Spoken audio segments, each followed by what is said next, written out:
The building in which this Serbian kafana is located was built in 1823. It changed hands several times, but eventually Prince Miloš awarded it to his personal doctor as a thank you for his support during the Second Serbian Uprising.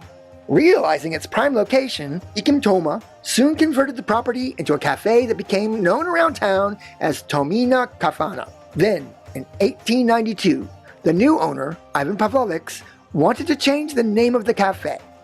Noting the very famous landmark across the street, he changed the name to Cafe Across the Street from Saborna Church. And this almost caused the church authorities to spontaneously combust. How dare someone reference their church in the name of a cafe? So, as a temporary solution, the tavern's owner put a question mark over the name on the door.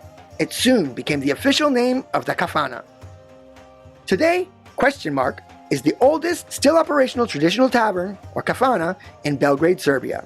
The building is nearly 200 years old and is now one of the city's best-known landmarks. Question mark offers traditional Balkan cuisine and features traditional Balkan music.